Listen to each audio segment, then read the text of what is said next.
Hi guys, so we're going to play around with creating our own custom Photoshop brushes. So there are a couple of different ways that you can do that. You can draw a shape using the brush tool or the shape tools or any other of the other shape creating tools in Photoshop, or you can use an image. So we're going to do both ways.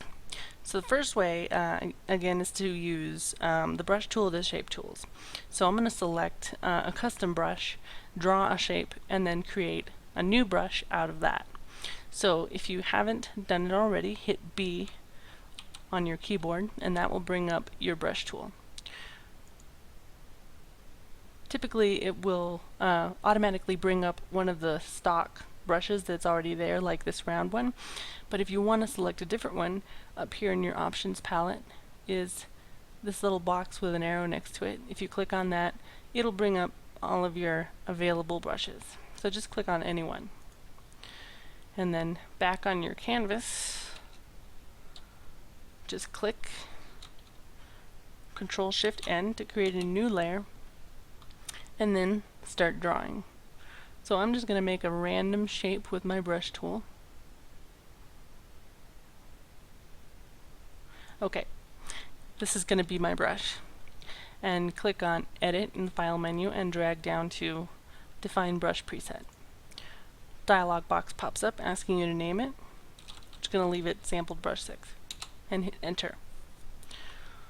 So I'm going to hide this layer and create another one, Control-Shift-N, and we're going to play around with our newly created brush.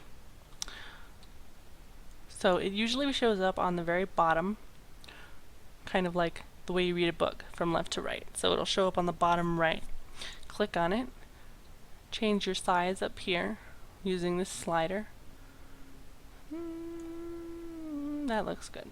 Okay, this is our new brush. So if you click and drag, you'll see a path created by the brush tip that you made. And you can come back up to the same window, the one that's right next to it, and click on it, and it'll bring up this dialog box that you can then use to change the shape and the way your new brush behaves by clicking on things like shape dynamics, scattering. I'm just going to click on shape dynamics to give you an idea of what happens when I change the angle and the size jitter, and click on scattering. Change my spacing out a little bit. You'll see in my preview window here, it gives you a sort of a real-time preview of what your brush is going to look like and how it's going to behave. So I'm going to leave it at that. Click X.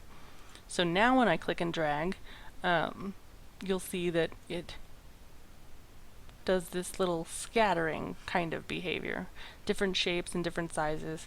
Not that nice smooth line that we had before. And that's because I changed my spacing out to further, wider than it was. So that's how you create a custom brush with the brush tool. Another way to do that is to create a brush from an image. And I'm just going to hit Control V. I had this butterfly already saved on my clipboard from a previous exercise that I did. We're going to delete that old brush layer. Okay, so basically we're going to be creating a brush out of this butterfly image, and the way you do it is the exact same way that we did with our previous brush, by making sure that that layer is selected and clicking on Edit and dragging down to Define Brush Preset. Leave that one the default title, hide butterfly, make a new layer, Control-Shift-N, and then we're going to hit B. And a lot of times it will automatically make your brush tip the brush that you just selected.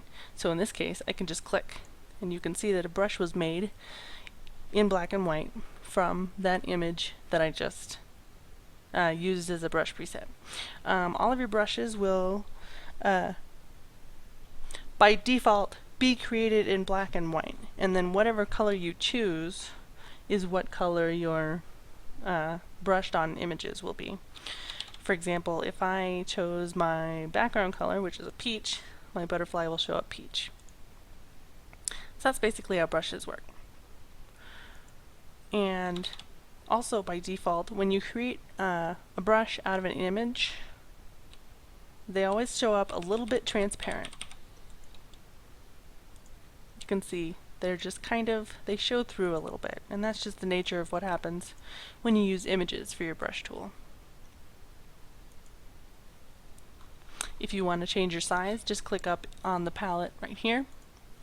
And again, you can change the way your brush behaves by clicking on these option screens over on the left. So we're going to do the same thing as we did before. Change the size jitter, angle jitter, and spacing. When you change the spacing to 1%, basically your strokes will be very close together, and when you spread it out, they get further apart. Pretty self-explanatory. So now when I use my brush, you'll see it behaves using this sort of scatter formula that we put in using the palette. Excuse me. You can also just click and your brush will change direction because of that scattering function. And that's it. That's how you create your own custom Photoshop brush using both the brush tool and your own custom images. So feel free to experiment, play around. You can use literally, the literal definition of literally, anything to make custom brushes. So have fun. If you're having problems or you have questions, leave them for me in the comments, or you can send me an email or a YouTube message or what have you. This is a lot of fun to play with.